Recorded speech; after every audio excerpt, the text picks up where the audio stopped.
पाकिस्तानियों के लिए हुकूमत पाकिस्तान ने पेट्रोल तकरीबन 5 रुपए महंगा कर दिया है और डीजल तकरीबन 8 रुपए महंगा कर दिया है। और ये भी मैं आपको बता दूं कि बलूचिस्तान में इस वक्त पेट्रोलियम मसनूआत नायाब हो गई हैं।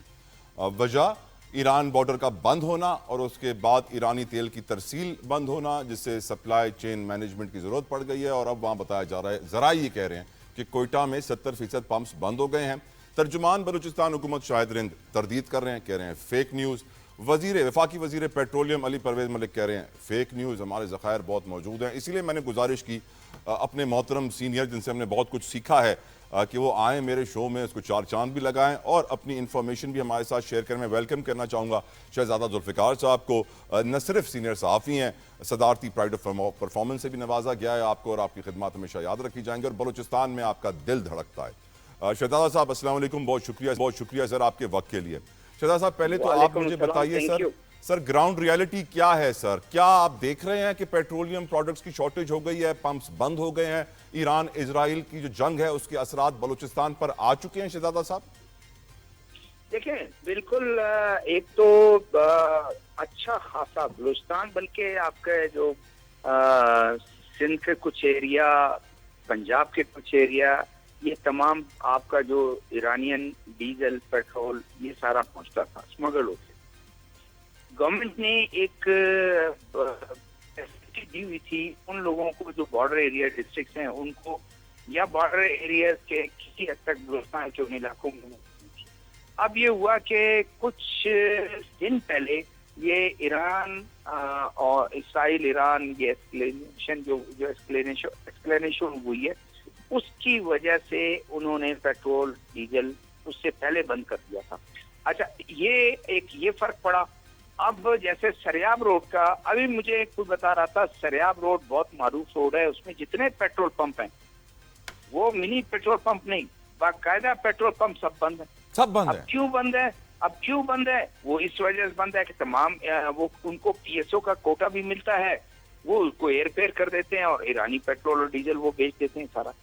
अब इससे एक शहर के पेट्रोल पंप हैं, वहां पर 50-50 गाड़ियां, 20-20 गाड़ियां, 30 गाड़ियां, अर्ली मॉर्निंग में कुछ 100-150 जो है वो गाड़ियां, रिक्शे, मोटरसाइकिल, एक ऐसा वो है कि लोगों का ये ख्याल है कि लोग खौफ में मुब्तला हैं कि शायद कल पेट्रोल ना मिले। तो वो भी वो भी कोशिश कर रहे हैं उसका स्टॉक करना कि करें भाई, अगर कोई 500 का पेट्रोल अपने मोटरसाइकिल में डलवाता है, वो कहता है 1500 का डलवा लें, कल का पता नहीं क्या होगा। गाड़ी में 2000 का डलवाता है, वो कहता है 5000। तो पेट्रोल इस तरह से है। हाँ, ये जरूर है कि पेट्रोल बंद नहीं हुआ, बिल्कुल बंद नहीं हुआ। और शहर के पेट्रोल पंप बहुत बेतहाशा रश है। अब ये उस ईरानी पेट्रोल जो आता है उसकी वजह से है। और बात कर रहा था ग्वादर में उन्होंने कहा कि 2 दिन पहले तक जो है वो उसकी कीमत एक थी, अभी कीमत कुछ होगी, क्योंकि याद होगा कि कोस्ट गार्ड के 2 जो पर्सनल थे उनका कोई 10 दिन पहले उन पर अटैक हुआ था, वो शहीद हुए। उसके बाद वैसे उन्होंने बंद कर दिया बॉर्डर। साहब, मैं आपसे रिक्वेस्ट करूंगा कि आप थोड़ा सा मूव कर जाएं सर, आपकी शायद सिग्नल ड्रॉप हो रहे हैं, आवाज भी कुछ कट रही है। मुझे आपसे अगला सवाल जो पूछना है शहजादा साहब, अगला सवाल मुझे आपसे आवाज ठीक है? अब आपकी आवाज बेहतर हुई। शहजादा साहब, मुझे आपसे अगला सवाल ये पूछना है कि अगर हमारे किसी पड़ोसी बरादर इस्लामी मुल्क की जंग शुरू हो जाए तो क्या बॉर्डर सील करना is the right way to go about it, और सिक्योरिटी वजह बताना, या फिर हम बॉर्डर पे उनकी हमें मदद करनी चाहिए, सामान की तरसील करनी चाहिए, सप्लाई चेन मैनेजमेंट टूटनी नहीं चाहिए? योर व्यूज ऑन इट शहजादा साहब। जैसे सब मैं तो सुबह मैंने डीसी मैंने कमिश्नर बात की, मैंने और ऑफिशियल से बात की। उनका कहना है इस वक्त आया है आपके पास भी, यकीन वो होगा। सूबाई हुकूमत ने कहा कि शहजादा साहब, लाइन में डिस्टर्बेंस बरकरार है sir, if you could move a bit sir, I would be grateful. अभी बेहतर हो गई सर, अभी बेहतर हो गई सर, प्लीज कंटिन्यू। अच्छा, तो उसमें उसमें ये है कि उन्होंने कहा कि कोई पाकिस्तानी नहीं करेगा, और एक ऑफिसर ने मुझे बताया है कि ये डिसीजन फेडरल गवर्नमेंट का है कि कोई पाकिस्तानी ईरान के अंदर ना जाए। ईरान से आने वाले लोगों पर कोई पाबंदी नहीं है। ट्रेड ऑफिशियली उन्होंने सस्पेंड कर दी गाड़ियों से, लेकिन इन रिटर्न कोई पाबंदी नहीं है। 200 तलबा जो है, मुझे वो उन्होंने डीसी साहब बता रहे थे कि 200 तलबा इस वक्त फंसे हुए हैं जो पाकिस्तानी हैं। हम उनका इंतजार वो शाम तक आ जाएंगे। और उसके अलावा आज 350 सिर्फ बॉर्डर में आए हैं। तो कुछ बॉर्डर इस तरह सील नहीं इसको हम कहें कि बिल्कुल ना उधर से आने वाला ना इधर से जाने वाला। अगर ईरानी ट्रक जो इस दौरान पाकिस्तान में मूव कर रहे लोग, बड़े बाउजर जो हैं, वो अगर मूव कर रहे तो जाना।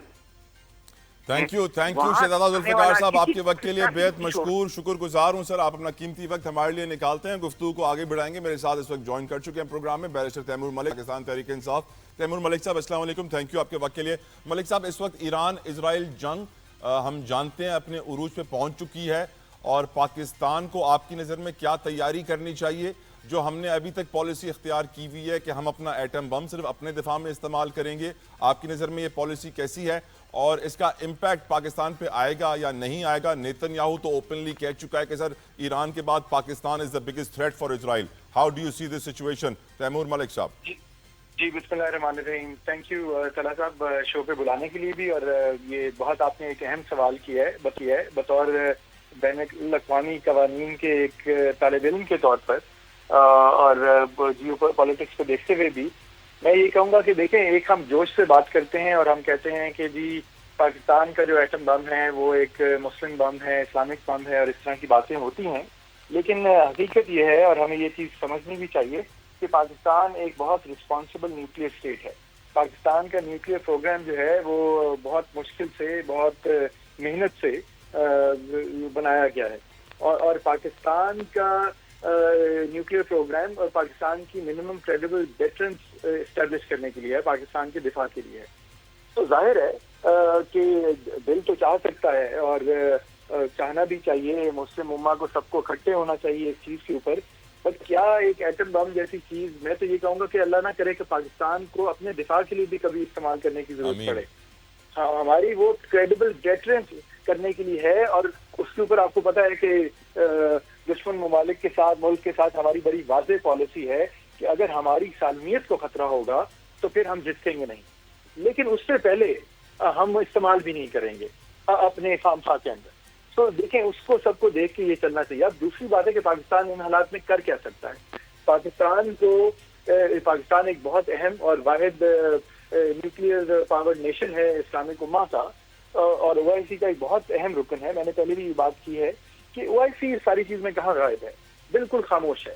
तो ऑर्गेनाइजेशन ऑफ इस्लामिक कंट्रीज को, और एक जमाने में OIC का बड़ा रोल होता था, सारी ऑयल प्रोड्यूसिंग कंट्रीज हैं, मतलब बड़ा क्लाउट है मलिक साहब। इजराइल ने सारे मुसलमान मुल्कों को चुप करा दिया, it's quite obvious. Now my question to you is Malik साहब कि क्या हम जिस तरह पहले वॉर ऑन टेरर के अंदर अमेरिका की सुन के अपना नुकसान करवा बैठे, अफगानिस्तान को भी दुश्मन बना बैठे, क्या इस दफा भी आपको लगता है कि हम अमेरिका की सुनकर ईरान को नाराज कर देंगे? मेरे ख्याल में देखें, ये तो पाकिस्तान अब बहुत समझ चुका है, और पाकिस्तान की अलाइनमेंट जो खासतौर पे आपने अभी पाकिस्तान इंडिया 4-डे वॉर कॉन्फ्लिक्ट के अंदर देखी जो चाइना के साथ, हमारी हकीकत है अब जियो पॉलिटिक्स की अपने रीजन की, और उसमें चाइना की अब बहुत अहमियत है हर लिहाज से।